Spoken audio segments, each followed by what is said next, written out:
starting in 2023, a British non-government organization which specializes in conflict resolution invited me to help them bring this guy out of the terrorist world and into regular politics. And at first, I have to tell you, I was very leery of going. I sort of had images of me in an orange jumpsuit with a knife to my throat. But after talking to several people who had gone in, and one of whom had met him, I decided to take the chance. And so the first time I met him, this guy's name, his nom de guerre was Abdulkader Jolani, but his actual name is Ahmed Shara, which he only revealed to the world after he captured Damascus in the Blitzkrieg of December 2024, about 5 months ago. First time I met him, I sat down next to him, and I'm literally as close as I am to Roy, and I said, this is all in Arabic, I said, never in a million years could I imagine that I would be sitting next to you. Long beard, thin fatigues. And he looked at me, he speaks very softly, and he said, Wallah ana, me neither. And we went on and actually had a pretty civil conversation. I share this because he said something which really piqued my interest. He never apologized for the terrorist attacks in Iraq or in Syria, although there were many fewer in Syria, never apologized. But he also said, you know, now I am governing an opposition-held area of northwest Syria, and I am learning that the tactics and the principles that I was following in Iraq do not apply when you actually have to govern 4 million people. And they had 2 million residents of that area of Syria, and then another 2 million refugees who had come there from other parts of Syria. So they had a population of 4 million. He said, I am learning that to govern, you have to make compromises. I was very struck by that. So that was in March 2023, just over 2 years ago. We went back a second time in September. Hello, ladies and gentlemen, and welcome again to Syriana Analysis. I'm your host, Kevork Almassian. Thank you very much for tuning in to today's live streaming.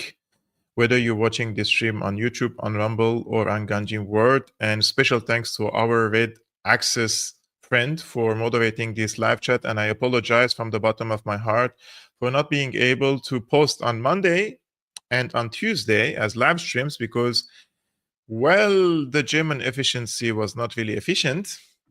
And I lost my internet on Saturday. I made so many phone calls to the company, and they promised to fix it on Monday, on Tuesday, and then it was fixed like 30 minutes before the live streaming yesterday, and I couldn't really prepare much, so I reposted my conversation with our friend Rachel Blevins. However, today it is going to be different. It is going to be very rich with information. So thank you so much for tuning in, whether you're watching on these 3 platforms, and especially that this introduction video was important to show you the imbecility of American diplomats. Some of them, or most of them, I'm not really sure, basically, but it seems that one of the criteria to become senior diplomat, senior official in the US, in the UK, that you have to be an imbecile, and you have to be a psychopath, and you have to be a sociopath, and also you need to have a lot of credentials for shedding the blood of people, tens of thousands of them, hundreds of thousands of them, without even blinking an eye. This seems like one of the, you know, it has to be in your curriculum, in your CV.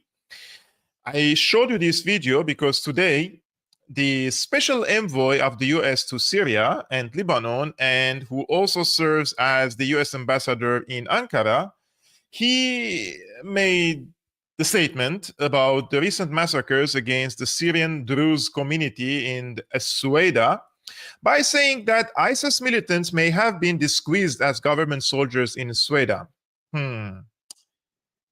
So what the purpose behind this, or the meaning behind this statement, is he's trying to save the Jolani regime from the crimes committed by the Jolani regime by saying that, oh, maybe there were some ISIS militants disguised as government soldiers and they were hunting down all the civilians in Asweda. Yes, because ISIS is the Jolani regime, Mr. Tom Barak. And one of the people that are meeting regularly, who is Ahmed Shara, he's also disguised as a president of Syria, but he is ISIS. So this was important to clarify, because it seems that, as I mentioned, imbecility doesn't really have limits by these so-called American diplomats who are serving as foot soldiers for the US empire in the region. Now, I want to tell you some story, guys, because today's episode is going to be more about the UK's role in destabilizing Syria and the direct role of the MI6 in installing Al-Qaeda regime in Damascus. I have addressed in length the role of the CIA on this channel, Syriana Analysis. I was not an expert in researching the role of the MI6. Other people did amazing job and brilliant job about this case. Today, I'm going to refer to one of these researchers, who is Kit Klarenberg, who made a research about this, and I'm going to, of course, address this investigation and summarize it for you to understand what role the MI6 basically played in bringing the head of the Al-Qaeda offshoot in Syria as the president of the country and the head in Damascus. Now, as you may know, guys, I come from Syria. I'm from Aleppo. And in 2011, when the regime change operation happened, Aleppo was completely quiet. There were no protests, there were no demonstrations, there were no fighting, neither inside the city nor outside the city, basically in the suburbs, right? Nothing. Everything was calm. People were going to the swimming pools, to the parks, they were making their barbecues. Everybody can testify that what I'm saying is 100% correct, to the extent that in other cities and in other governorates, when the anti-Assad demonstrators used to go to the streets, they used to say, those who don't join the revolution, their mother is from Aleppo. So this is it's an insult that our mothers couldn't raise us well. That's why we're not joining the revolution, we, the people in Aleppo. So wherever you go, like let's say in Idlib, Hama, Homs, where the demonstrations were mostly triggered and started, they used to say, اللي ما بندم للثورة أمه حلبية. So for those who understand Arabic, know what I'm saying. Those who don't join the revolution, their mothers are from Aleppo. And they then moved into a second step to urge the Aleppis to join the revolution by humiliating them. How? For example, the transport buses, those who know Syria, for example, there were regional buses traveling between Aleppo to Damascus, Damascus to Aleppo most of the time. Every few minutes, there were buses traveling. And these so-called rebels, they used to go and block the highways and stop the buses going from Aleppo to Damascus or from Damascus to Aleppo, and they come or jump into the bus and bring down the Aleppis and humiliate them. And in some cases, they used to give them bras, saying, you're women, you're not men enough to join the revolution, right? All these things happened. Now, the Brits, in this case, and of course the Turkish intelligence, they were preparing for an offensive against the city of Aleppo in mid-2012, because the Aleppis didn't join the revolution, their revolution, so they wanted to force them into a conflict. So on one part, they started preparing different Free Syrian Army factions to attack Aleppo from the northern suburbs, and this was near the borders with Turkey. And they successfully managed to break into the city and occupy half the city between 2012 and 2016 for 4 years, 4.5 years, right? Now, before this invasion of Aleppo, the Brits, this is my information, right?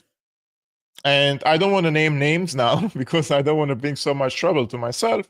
However, I have learned from my sources that the British intelligence started collaborating and hiring Christian activists in Aleppo. Now, on one hand, there is the military aspect of it. They have the so-called Free Syrian Army, but the Christians of Aleppo, they were overwhelmingly against the revolution, right? So they wanted to persuade them to join this so-called revolution. And how did they do that? They hired and collaborated with Christian activists in Aleppo. At least 3 of them I used to know personally. 3 of them I used to know personally. One of which was Armenian, one of which was half Armenian and half Christian, and the other one was, I don't know, like Assyrian or Christian from Aleppo. And to my information, I might be wrong, but this is my information, they used to receive $2,000 per month from a British embassy in a country whose first letter starts with A. You can do your own research.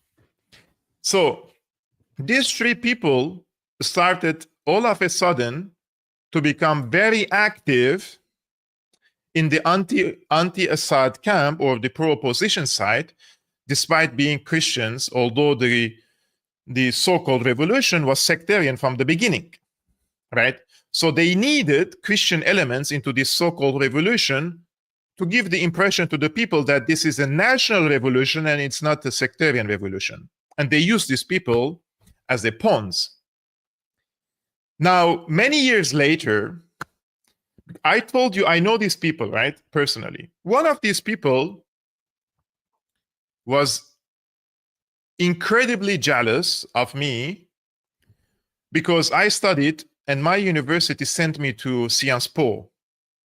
He wanted to study in Sciences Po in Paris and he couldn't get a permission, or how to say, like you apply and you get rejected, right? He got rejected. But my university in Syria sent me to Sciences Po to study for 2 semesters there because I had the highest GPA in my university. And he wanted to study in that university. And I know that he used to speak ill in my back then. This was 14 years ago. And I know that this guy applied several times to the American University of Beirut and he got rejected. But a few years later, once he started working and collaborating with the Secret Service, he got a permission where Harvard.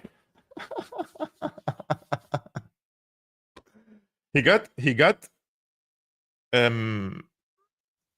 accepted in Harvard. The other one, that other person received a scholarship and went to London.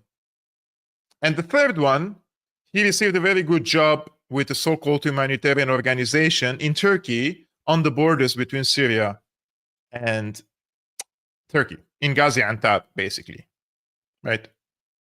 So working with secret services will definitely allow you to ascend in your academic career and also in your professional career.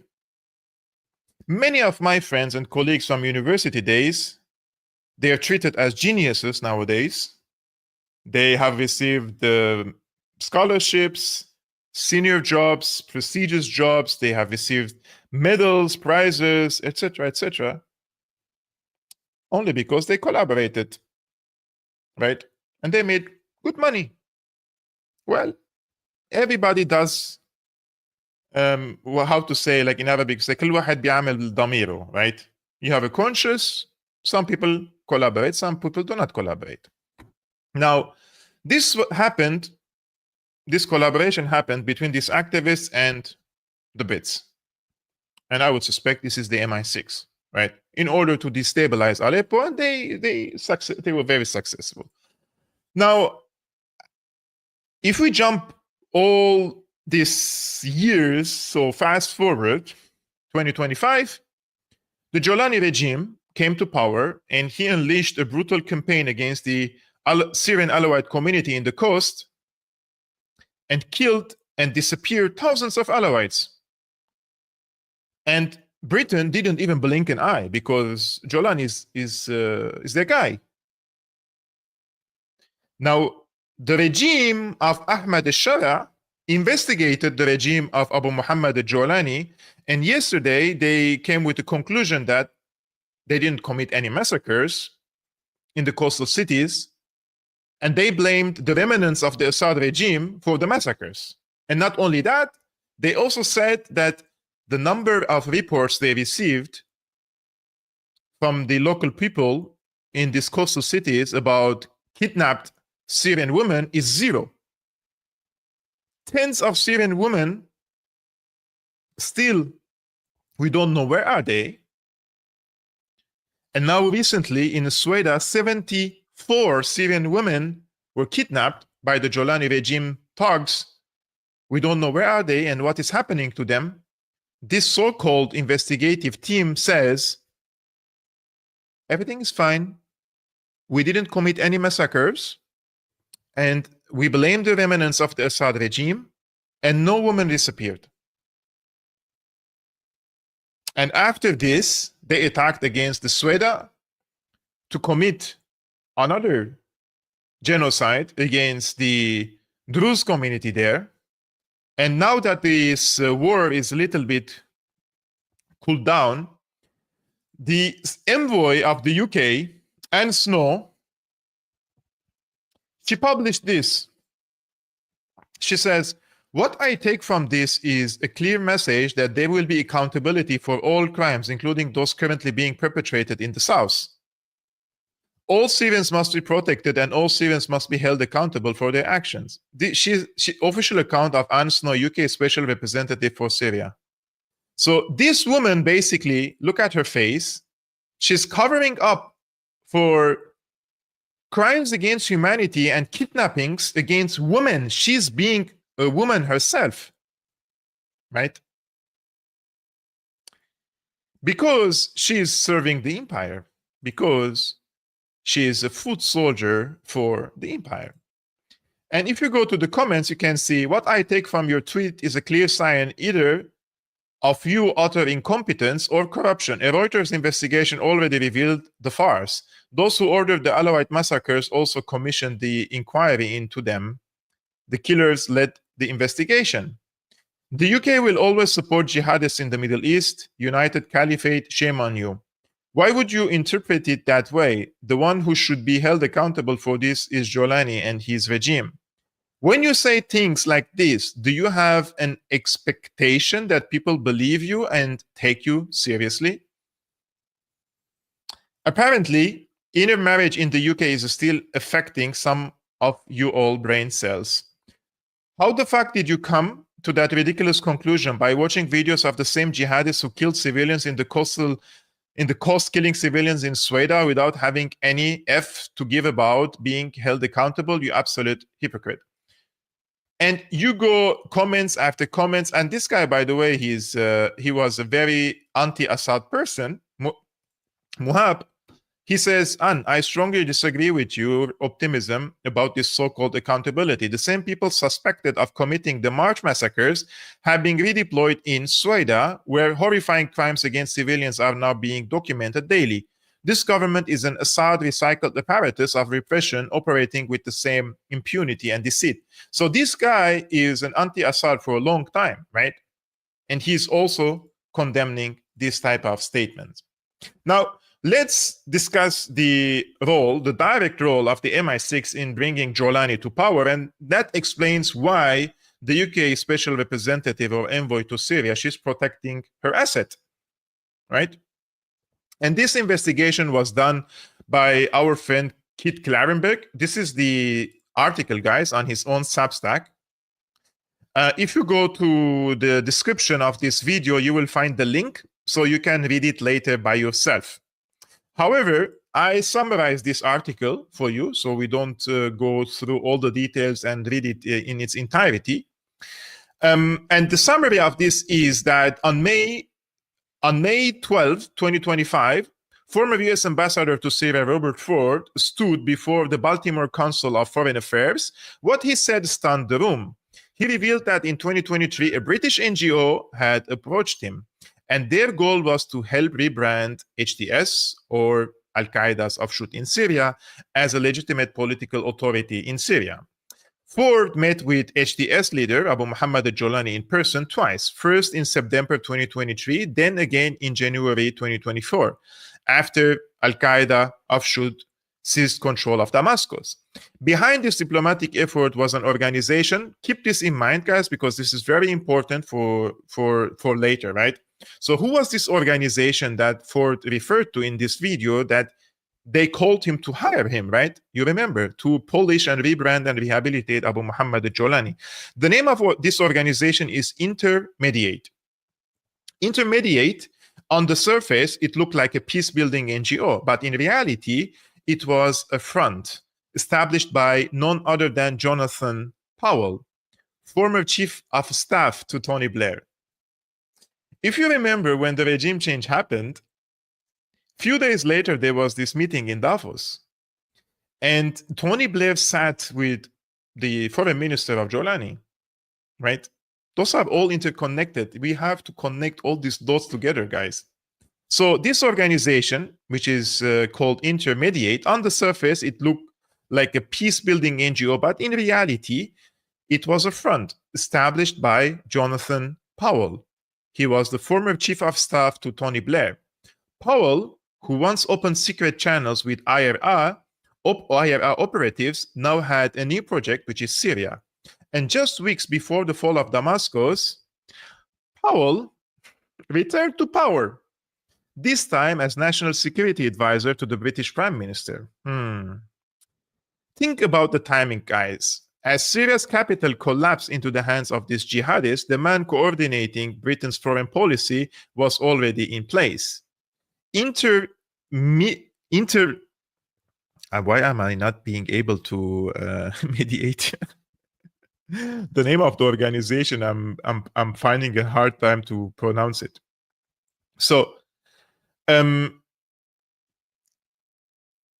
moved fast. Look, I lost the in the summary where I was. So yeah, it was here. So, so Powell returned to power and he became the national security advisor to the British Prime Minister. So think about the timing, right? As Syria's capital collapsed into the hands of these jihadists, the man coordinating Britain's foreign policy was already in place. Intermediate's fingerprints are everywhere. As early as 2012, Powell was bragging to Hillary Clinton's aides about the back channels to the Syrian opposition groups. One US official even wrote, who is Jake Sullivan, back then a memo, Al-Qaeda is on our side in Syria. When Al-Qaeda finally took Damascus in late 2024, the British government moved fast and they became the first Western power to formally recognize this Al-Qaeda regime. Despite the fact that Al-Qaeda remains banned as a terrorist organization under UK rule, Prime Minister Keir Starmer called this as an opportunity for Britain to play a more active role in Syria's future. But behind this policy shift, the old networks were still at work. For example, the Said Foundation, which is connected to Intermediate, played a key role in this. The White Helmets, for example, long seen as neutral, had links to the same intelligence structures that now support the Al-Qaeda regime.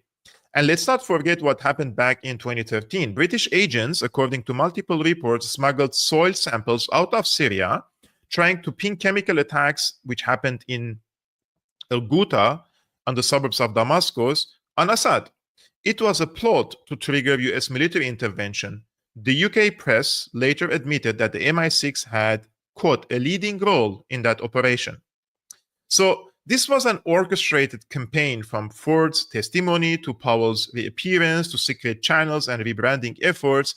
The West didn't just watch Syria fall, it handed the keys to a group it once labeled as terrorists.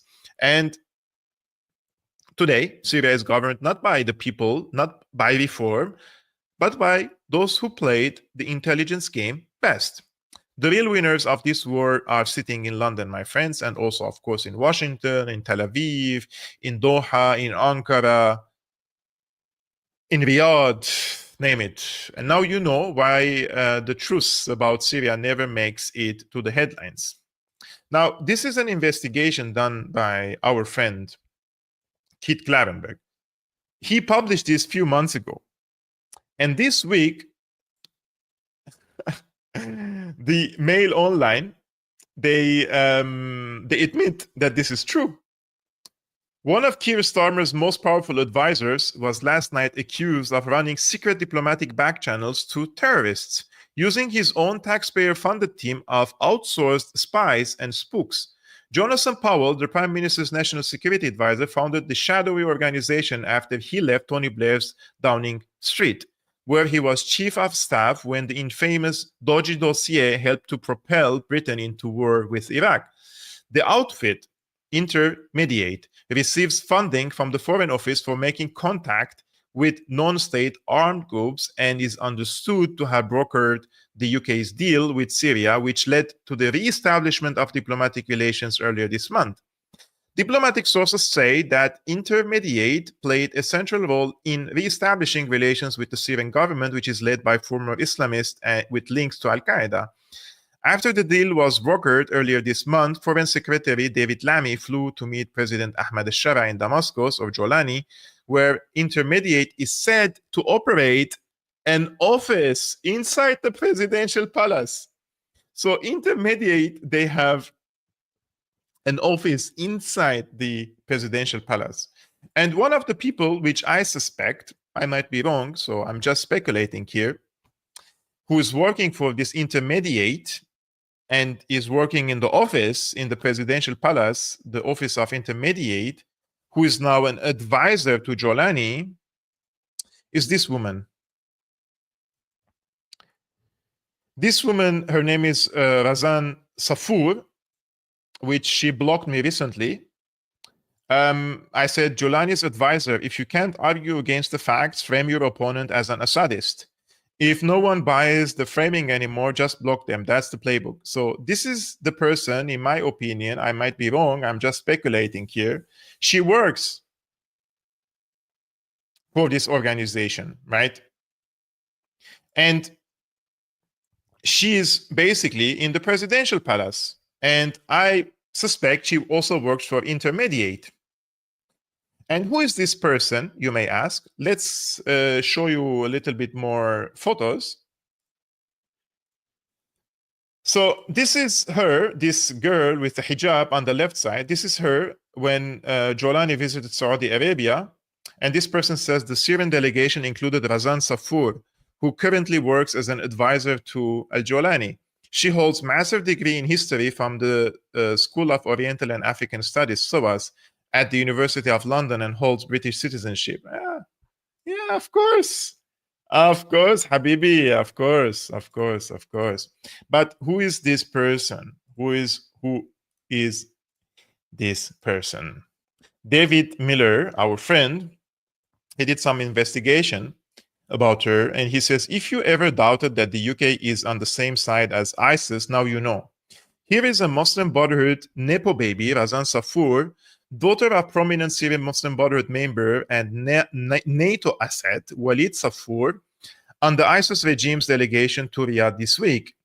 This wasn't her first gig for ISIS. She was at Davos accompanying the ISIS international liaison officer Asad al-Shibani as he blundered his way through an extremely awkward fireside chat with fellow war criminal and genocider Tony Blair, which even had Blair winking.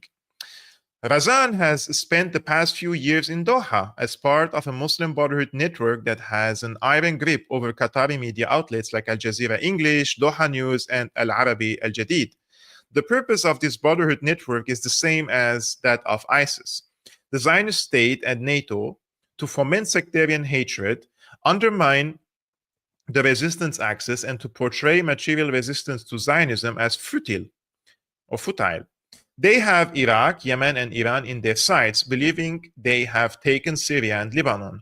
As I have said before, those who are celebrating today are misguided to believe they have won anything. The war is only just beginning, and both Razan and the UK have chosen to fight it on the side of ISIS. Another piece of investigation that our friend published on his account. Just a second. Let's turn this off. Okay, continue. The multi-billion-dollar propaganda campaign, he's responding to Razan Safour herself, right? She says some notes on the events in Syria in the past 72 hours and the past 3 months. She's making some propaganda on her site. And David Miller responds, says, the multi-billion-dollar propaganda campaign that has facilitated NATO, the GCC, Turkey, and the Zionist states' 15-year war on Syria has not abated. Razan Safour, whose father, Walid, a Muslim Brotherhood leader, was a NATO asset in the regime change campaign, and who now works for the new ISIS regime as an Anglophone media advisor to Jolani, is shamelessly blaming the ISIS massacres of the Alawites across Syria over the past 2 days on Assadist militias. They really expect you to believe that Bashar al-Assad is leading the genocide of his own people from a Moscow safe house.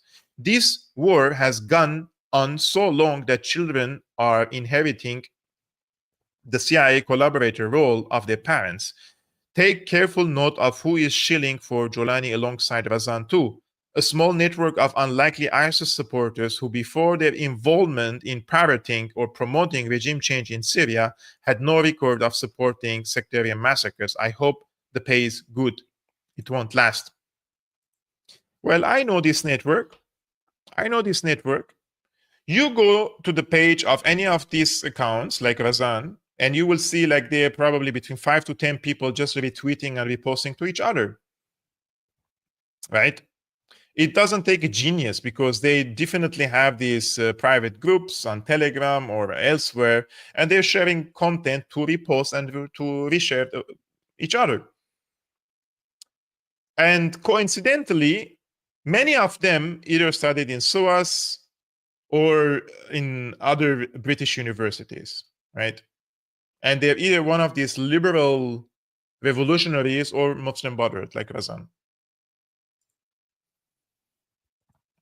At the beginning of this stream, before I go to the next half of this conversation with you guys, while we're watching this, hundreds of you always tune in live, and then we reach to around 10,000 people watching these streams on Syriana Analysis. I thank you so much for watching.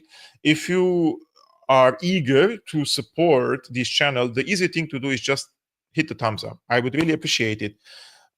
Like, thumbs up, leave a comment, that's it. Subscribe also, that would be an extra. Thank you so much.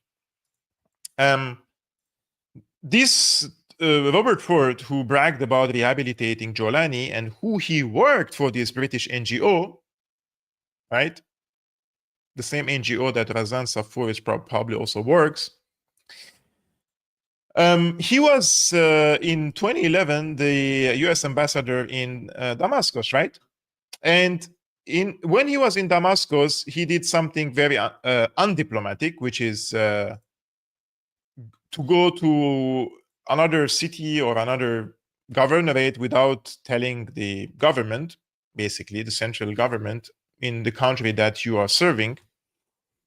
And he went to Hama, where anti-Assad protesters were demonstrating. Now, Hama is very symbolic because in the 80s, the insurgency against Hafez al-Assad, the Muslim Brotherhood insurgency against Hafez al-Assad, basically started between Aleppo and Hama, but mostly it ended up, let's say, in Hama. And here, the ambassador of the US goes to Hama, drives his car there to encourage the people to demonstrate more against the Assad government.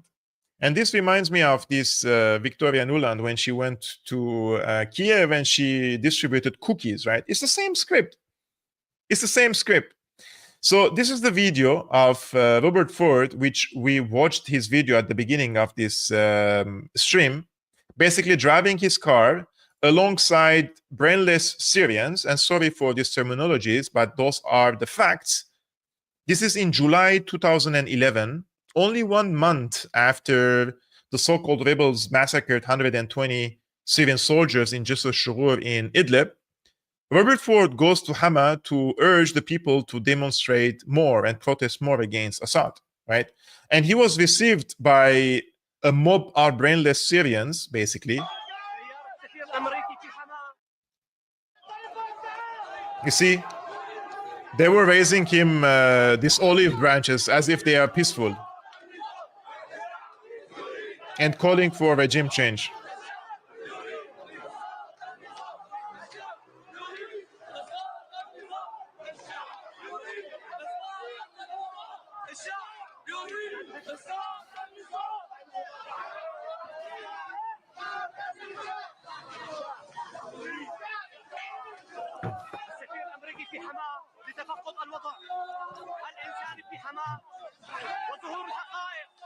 That is Hama in central Syria.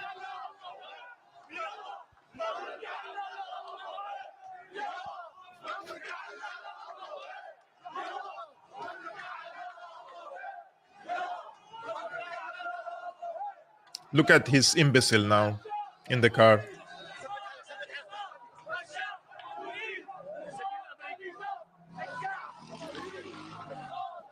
Look, he doesn't even open his window, right? Because he's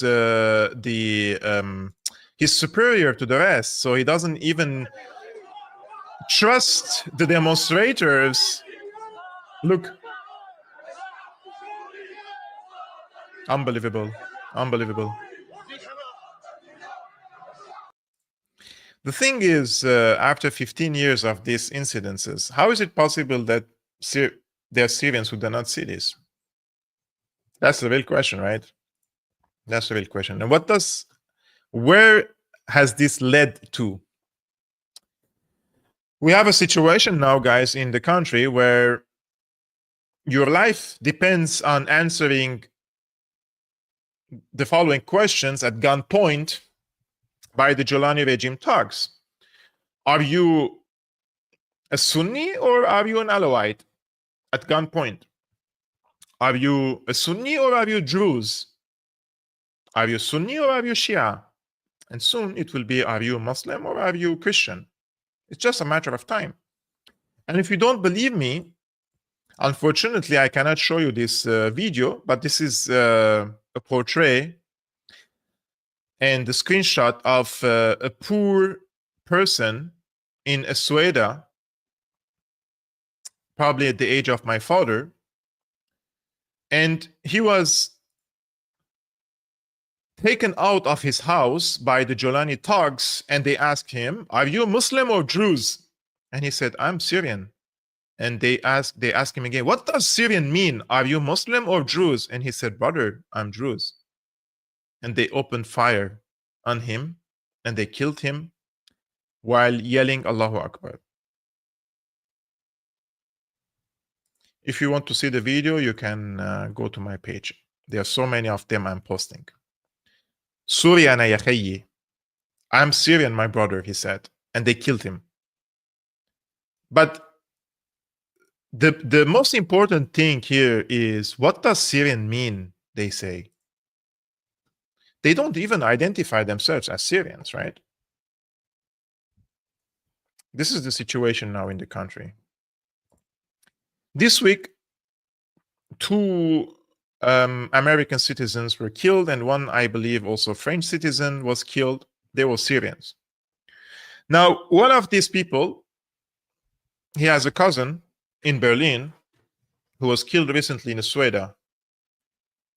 And I read his post about his cousin, and it brought tears to my eyes. But the story is so tragic that this person who holds a French passport, he exiled himself for 14 years.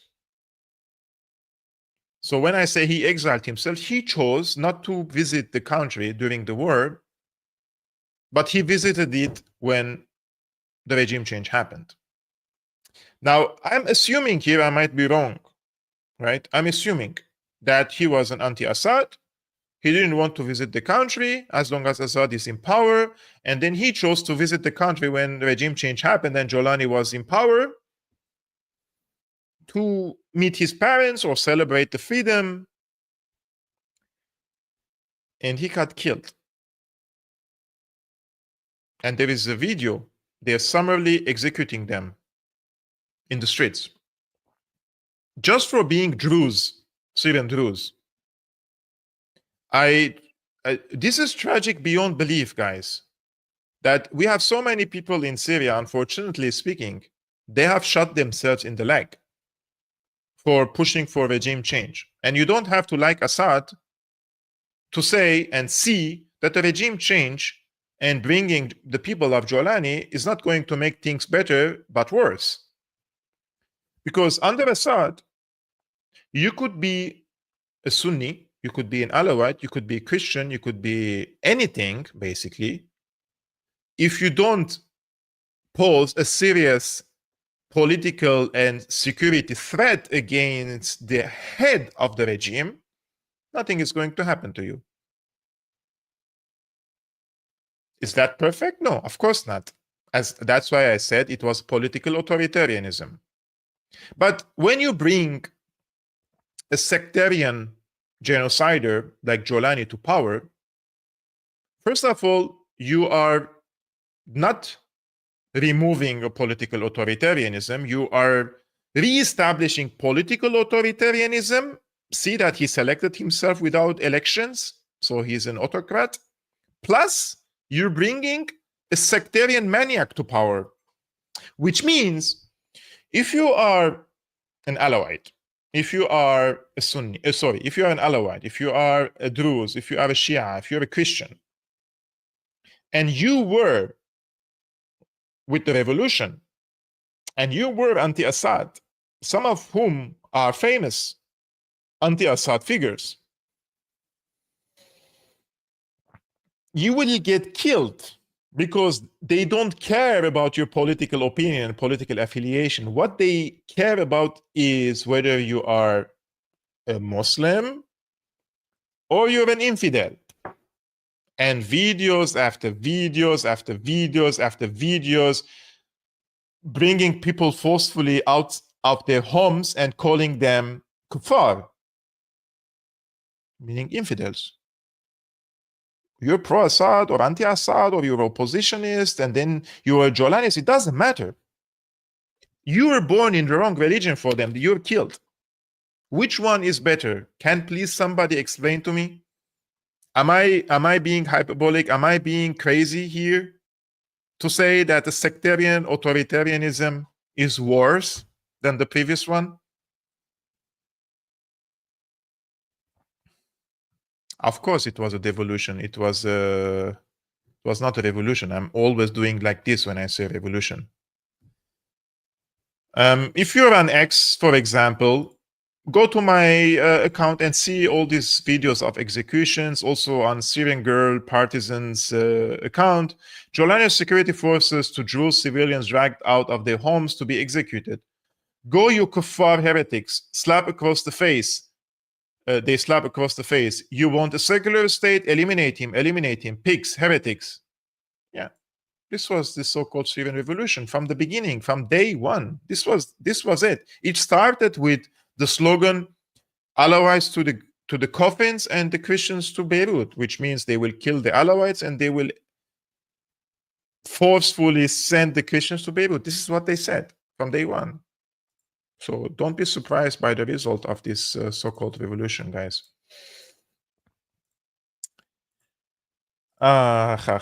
So I will show you a video which is was popped up this week live on TV.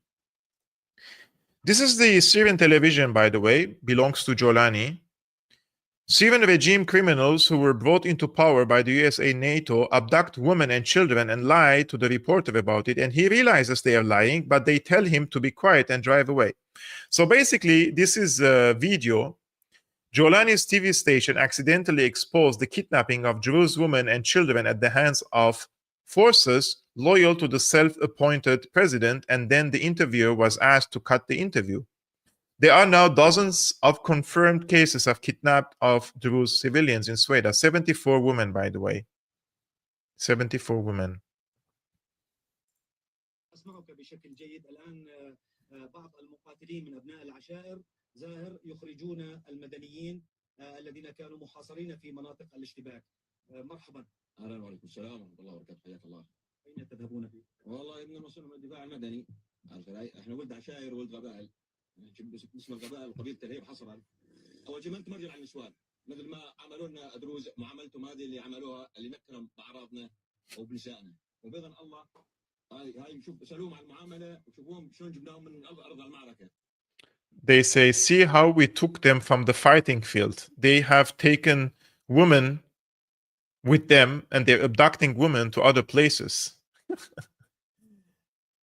And this is live on TV.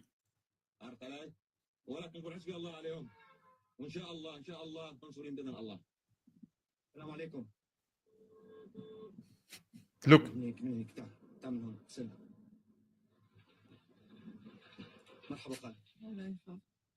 وين؟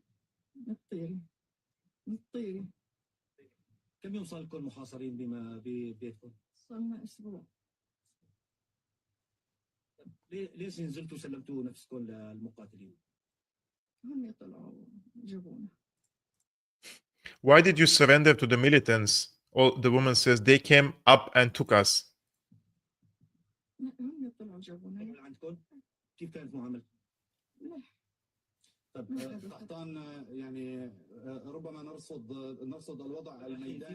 Look how the anchor intervenes and he cuts the interview, the anchor in the studio.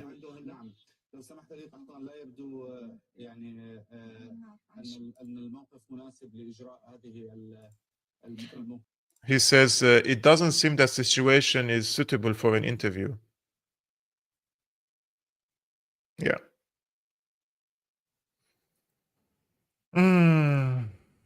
I really don't know what to say. While we're witnessing all these crazy times in Syria, the Jolani supporters in Germany, in different cities, especially in Berlin, and the other one was in Düsseldorf, they went to the streets in support of Jolani. And this is one of the demonstrators here, calls for violence against people of other faiths at an Islamist rally in Berlin.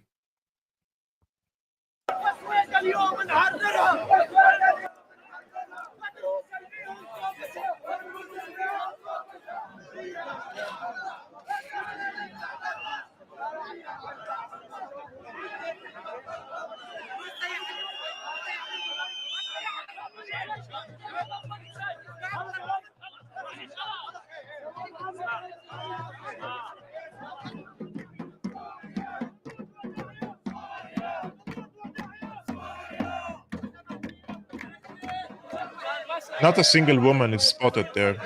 Unbelievable.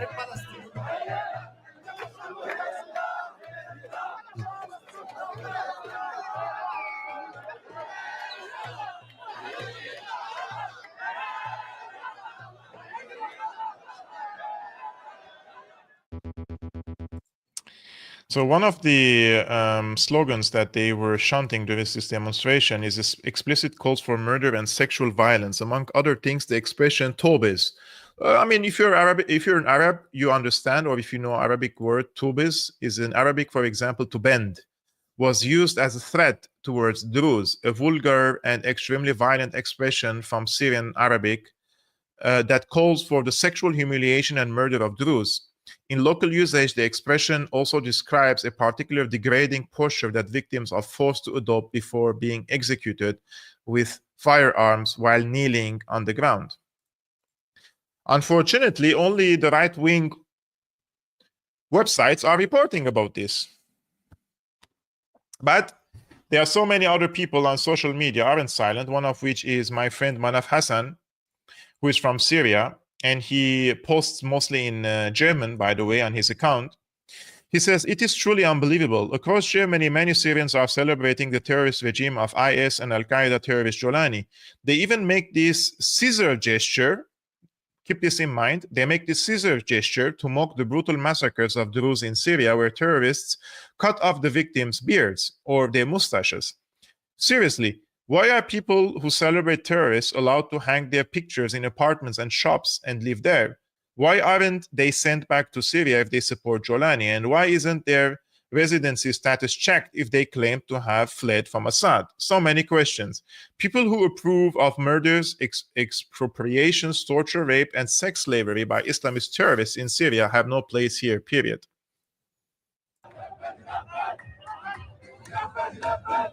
Look at this guy, he has the scissors in his hand.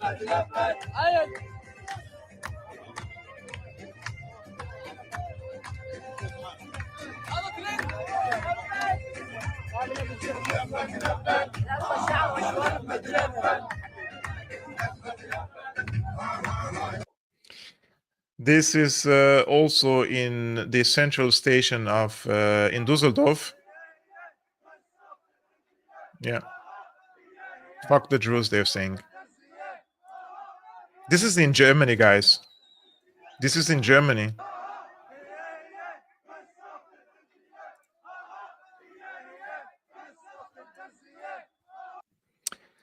There is this guy who, it looks like he's in Europe as well.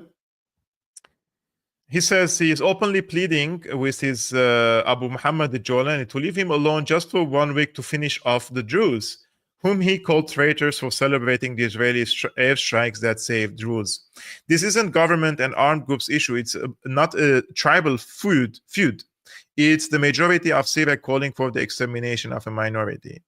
Check these subtitles. فرحانين يا اخوانا يا عملاء انه اسرائيل عم تضرب سوريا. يخليك فرحان، خليك فرحان، والله مانك عرفان نتيجة هذا الفرح، وبعدين ماذا سيحصل مانك عرفان. انت مانك عرفان، والله لا تنطر عليك وعم تتحجج انه مشان احمد الشرع. ايه تمام. رسالة الى السيد احمد الشرع، الرجاء التنحي اسبوع. روح بروح في بيتك ومالك علاقه، لك انت مالك علاقه، اتركها علينا. والله لا نحصد الارض من تحتكم يا عندال يا عصات الامه. والله لا نشق على طائفتك ونخليكم مو اقليات، لا نخليكم خالصين ابدا ابدا. ما يضل بسوريا غير نحن، بس نحن اللي بدنا نضل يا عندال. عم تفرح على ضرب سوريا، والله لا نحصدكم. الرجاء من السيد احمد الشرع اسبوع اتركنا، بس اترك العالم اسبوع، والله لا نحصد الارض من تحتكم يا عندال يا عصاب. الارض من تحتكم لا نحصدها، ونخليكم مو نوادر بعد النوادر يا كلاب. فرحان على ضرب سوريا، يخليك فرحان فرحان. Yep, those are the people who, if you listen to them, they say, I'm the radical. It's crazy times what we are witnessing, especially that some of these people who received asylum in Europe, they reportedly went back to Syria, and one of whom has received a Dutch citizenship, this guy. He's posing in Sweden with an anti-tank weapon with a message to the Druze. It is unclear whether he actually participated in the fighting.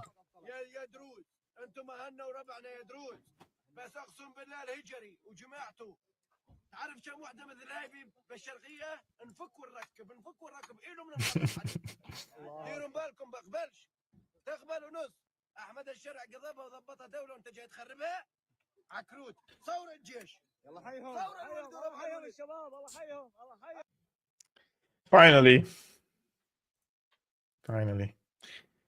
this is the tweet made by an account who has tens of thousands of followers. He says, every Druze is Hikmat al-Hijri, every Alawite is Bashar al-Assad, even the infant among them is a criminal project. It sounds a lot like the Israeli officials when they speak about the Palestinians, to me. Yeah, look, I don't want to provoke and say anything against any Syrian here in Europe, but a few years ago, when the German government revoked my asylum, basically, and they wanted to deport me back to Syria, well, the argument was, if you're pro-Assad, go back to your country. If that is the measure, then tens of thousands, probably hundreds of thousands of Syrians' asylum statuses should be also revoked if we follow the same criteria. And those who find themselves happy and in a celebratory mode for Al-Qaeda regime in Damascus means they cannot really coexist with Christians and Alawites and Shias and Jews and Catholics and Orthodox and Protestants here in Germany as well. If you support Jolani, you support the sectarian theocracy, which means you also cannot integrate and coexist with the German people. Am I saying something too radical? I don't think so. But the facts are very nowadays controversial. And if you say these things, then you become a radical right wing like myself, according to Wikipedia and other mainstream media outlets. So be careful about that, guys. Anyways, tomorrow is going to be, of course, another show, guys. It's going to be on Thursday, 5 p.m. Central European Time, 11 a.m. Eastern American Time. I'm going to be tomorrow the guest on Professor Glenn Deason's show to discuss Syria. I don't know if it's going to be live or recorded, but if you follow Glenn Deason, you can also find me there. On Friday, it's going to be, like usual, our weekly show with our dear friend Tarek Chiril Amar. Again, at the same time, the show is called Cold War 2.0, 5 p.m. Central European Time, 11 a.m. Eastern American Time. If you like what I do on this YouTube channel, guys, and you want to support this channel, the easy thing to do is thumbs up, hit the like button, subscribe to this YouTube channel, and leave a comment. If you like to do more and support the independent journalistic work I'm doing, you can become a patron, patreon.com/Syriana Analysis, or if you don't want to use Patreon, there are different other means in the description below. And I will see you tomorrow. Peace be upon you, upon your families, and thank you very much, our dear friend Red Access, for moderating today's chat. And I apologize for not being able to respond to your last email because of the internet shortage or the blackout that I had here. I will come back to you tomorrow for sure. And thank you so much, Golden Sun, for the support. Hello from A2 Michigan. Appreciate your work. Thank you, Habibi. And we'll see you soon, bros and sisters and everyone. Salam.